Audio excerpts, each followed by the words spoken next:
Hi, I'm Lonna Kelly, and this is Hudson Valley Arts Speak, and I'm glad that you could be here today to meet our special guest. We're going to have a real treat tonight because Midhat Serbagi is here with us, and he is a world-class violin player.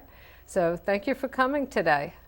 Thank you for inviting me. I feel very, very honored to be here. I love Carmel, and I'm married to this town. It's the people in it. Terrific town. And, I play in many, many places around here. I've gone to restaurants and played there in different places. You know, that was one of the things that I saw on this sheet that I got, that you do pop-ups in different places. I pop up.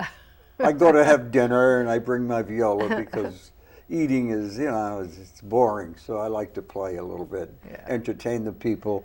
And they love it, and I love it, and it's a wonderful experience for both of us. And I think more people should do that. Yeah, I think it would be a wonderful surprise to be in a restaurant or a bank or something. Yeah. The acoustics, I played in this bank across the street, and the acoustics are very bad, so I don't play there. So no banks on the list? No, not that one, that one. But, I'm open to other banks. So. Yeah. So you're involved with Arts on the Lake. Yes. And would you like me to tell you about how I became involved with Arts on the Lake? Yes, please. Well, I retired from the Metropolitan Opera, where I played there for 37 years.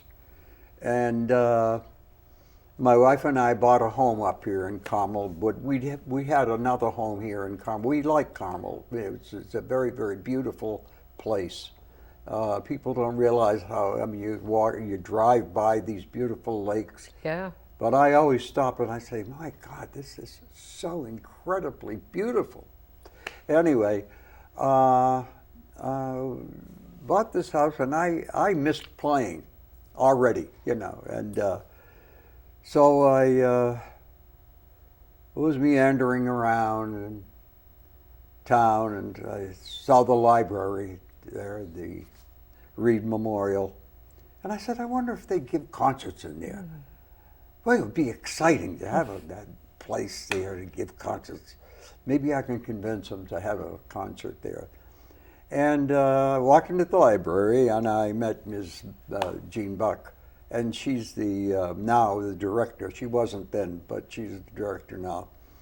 And she was very friendly, and she loves music, and so we planned. It blossomed from that, and.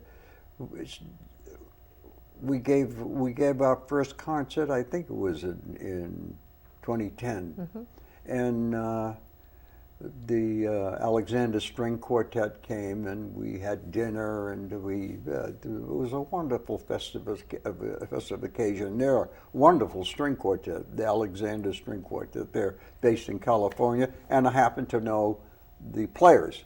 Right. They came and played here, and. So that's really what happened, and through the years, with partnership with Arts on the Lake, we gave concerts every summer, 4 or 5 concerts, depending on the weather and stuff. Are they outdoors or indoors? No, they're indoors. They're indoors. Yeah, we played at Whipple's place. We played at the Tilly Foster Farm. Oh, they made a restaurant out of it now. Yeah. But the acoustics in there were incredible. Really? Beautiful in that place. Now we can't play there because they have dinner on Sundays, or something. And that was a wonderful, wonderful place. And we played at Arts on the Lake. We played in the church beside the library. And, we've been around. So you really get around to different places, and you're bringing a lot lot of different talent in? Yes, and we played at Rogers' house, Bob Rogers' house. We played different places. I can't even remember them all right now. Well, this upcoming concert on June 24th, where is that going to be? It's going to be at the Arts on the Lake, which is on Route 52. Right, right. And I have some flyers over there in the chair that I wanted to show you because they're very beautiful. They show a big picture of the Renaissance players and stuff. So tell me, this is Renaissance and Baroque music Yes. that you'll be playing? Yes. And there are 1, 2, 3, 4, 5, I think sometimes 6 recorders playing at the same time with the crumb horn and the Rockette. And the Rockette is a bassoon-like instrument made from a maple tree. You cut a hole in the maple tree, dig a hole in there. And they insert several kinds of tubes in there and crunch them together. And I don't know, they didn't have high-tech things in the 14th century. Right. But that's where they're, and of course, they had the violin. It just about came into use there in the 14th, 15th century. Yeah. Amati was the first one that created the instrument, which looks exactly like this. Right. But of course, string instruments with a bow were played 1,000 years before that in the dynasties of China and the Arabs. The Arabs brought it to Spain in the 7th century, and they don't know exactly how it came to the Europeans, but probably it's that, you know. Yeah, yeah. It's hard to imagine when you talked about the Rockette. How did people even conceive of doing that? You know, putting tubes into I know, the wood. in that age. Yeah. But there's a lot of things we don't know about that age. You know, those beautiful Gothic churches where all this incredible architecture. Yeah, and they had wonderful music, and it's music that's played, and it's played different. It was played different than. Would you like me to demonstrate some That of would that? be wonderful. Like now, like I'm play a piece of Puccini, for instance. You know. Wait a minute, I should take these out because I can't play well. You can edit it out.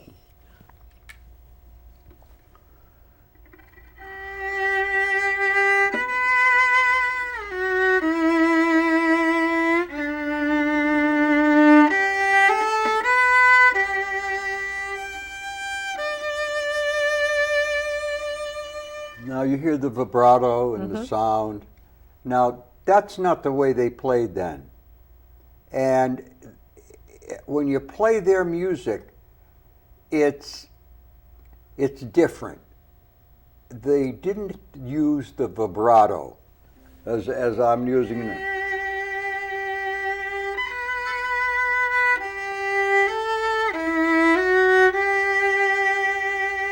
They didn't do that. Yeah. So if there's a piece I'm going to play called a Telemann, which is, Telemann was a Baroque composer. Okay. At the time of Bach, much more popular than Bach, even though his music is nowhere near it. But they play without vibrato and with a different feeling, and it's difficult for me because I'm not in the Baroque area. Really, because of your training? The 21st century. Yeah. But it's awesome.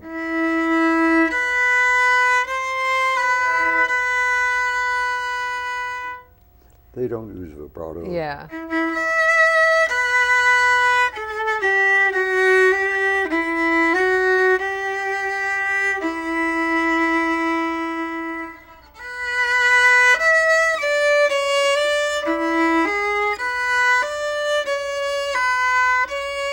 Yeah, like that. And there's no vibrato. And it's a different feeling. It's very pure. Yeah. The sound is pure.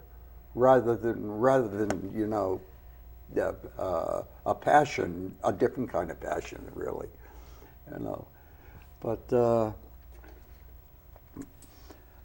my father was a wonderful singer, and he sang. He's from Syria, and that's why my name is Midhat. Right.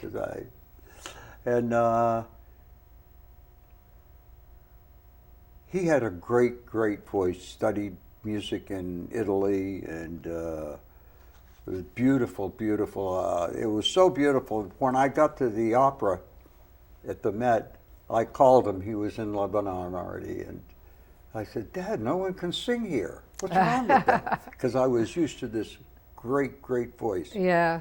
And on my mother's side, they played different instruments too. My mother's family, so we had music all around all the time, and I became interested in it. Not as a child, but later on. As an adult or as a teenager, when did you start playing? Yeah. When did you start playing? Oh, well, 15. I was 15. 15? Yeah. You know, it's late. Yeah. But yeah. I had talent, so Yeah. makes up for it a little bit. What about practice? Yeah, well, I mean, you know, you see, the violin, you should begin it when you're about 4 or 5 years old, so that your hands grow on the instrument. You know, I had a friend who was from Brooklyn, Seymour Waukesha, and he had a Polish mother and father, and they got him when he was 3. Oh, he wow. practiced 2 hours in the morning before school and 2 hours at night after he could. I mean, can you imagine? When he was like 5, 6 years, 7 years old. So his hands grew up on it. Yeah, you know? yeah. And he could really play great. Lifelong practice. I mean, you know, lifelong affinity for it. Yeah. Well, if you don't practice, your hands just, everything goes. I mean, it's like Perlman. I heard him one day. Isaac Stern, great violinist. Yeah. Great.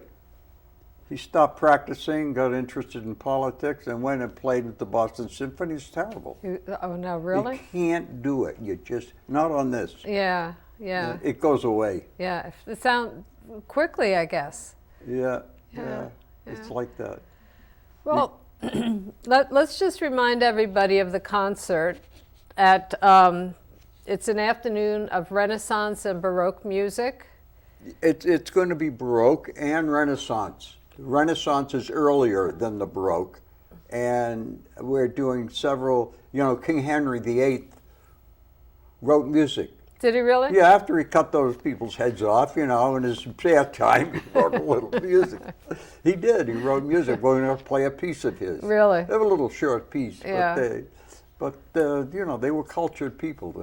He wrote music. We're going to play a piece of his. That's great. And there was a lot of that weird torture people but music survived. Yeah. Music survived. Yeah. It's been around. They've got instruments they found 35,000 years ago. Wow. A bone with holes in it. Yeah. You know. That's all the time we have tonight. All right. We're out of It's time. wonderful to be here. Thank wonderful you so to much. meet you. It's been so and, interesting. Come to the concert. Yeah. All right. I hope I see you around town playing.